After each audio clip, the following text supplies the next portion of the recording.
सुरक्षा वाहिनी से अखिलेश यादव का नया सियासी संदेश। क्या पिता मुलायम की गलती को सुधारने में जुटे अखिलेश? अखिलेश यादव ने दिया पीडीए का नारा। पीडीए ने पलट दी चुनाव की बाजी। एक बार फिर बीजेपी के आगे अखिलेश पड़े भारी। अखिलेश के इस नए प्लान से टेंशन में आई योगी सरकार। चलिए आपको बताते हैं।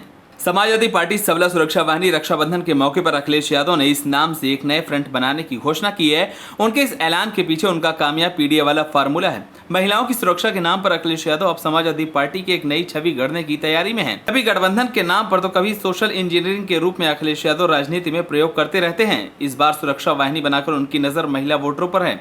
योगी सरकार में बेहतर कानून व्यवस्था को लेकर महिलाएं बीजेपी के समर्थन में रही हैं। अखिलेश यादव इस ट्रेंड को बदलने के प्रयास में हैं। लड़कों से गलती हो जाती है वाली छवि को किनारे लगाना चाहते हैं। लोकसभा चुनाव से पहले अखिलेश यादव ने पीडीए का नारा दिया था। इस नारे के साथ ही उनकी कोशिश एमवाई वाली इमेज को बदलने की थी। लगातार 4 बार चुनाव हार चुके अखिलेश यादव को समझ में आ गया था कि राजनीति बदल चुकी है। मुस्लिम और यादव वोट के दम पर बीजेपी को हराना अब नामुमकिन है। बीजेपी के सामाजिक समीकरण के आगे मुसलमान और यादव वाला एमवाई समीकरण वोट बैंक पीछे छूट चुका था। इसलिए यूपी के पूर्व मुख्यमंत्री इस चुनाव में पीडीए फार्मूला लेकर आए। शुरुआत में अखिलेश यादव को भी उम्मीद नहीं थी कि उनका पीडीए चुनाव की बाजी पलट देगा, इसलिए वे इसका मतलब बदलते रहे। उन्होंने पी के लिए पिछड़ा और डी के लिए हमेशा दलित शब्द का इस्तेमाल किया। जब भी ए को डिकोड करने की बारी आई, वे गोल पोस्ट बदलते रहे। अखिलेश यादव ने पीडीए में ए को कभी अल्पसंख्यक कहा तो कभी अगड़ा कहा। कई बार उन्होंने इसे आधी आबादी भी बताई। इस बार के चुनाव में समाजवादी पार्टी को गैर यादव ओबीसी समाज का वोट मिला।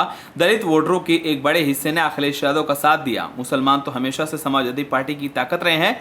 लोकसभा चुनाव में अब तक के सबसे अच्छे प्रदर्शन के बाद अखिलेश यादव की नजर अगले विधानसभा चुनाव पर है। वो ये जानते हैं कि समाजवादी पार्टी कभी भी महिलाओं की पहली पसंद नहीं रही। इसकी वजह पार्टी की पुरानी छवि है। बीजेपी और बीएसपी का सबसे बड़ा आरोप एक जैसा है। दोनों ही पार्टियां समाजवादी पार्टी को गुंडों की पार्टी कहती रही हैं।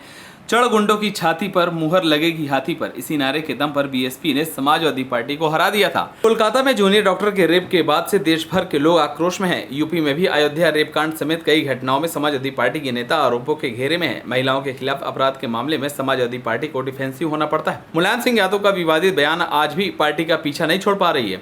रेप के एक मामले में उन्होंने कह दिया था कि लड़के हैं, लड़कों से गलतियां हो जाती है।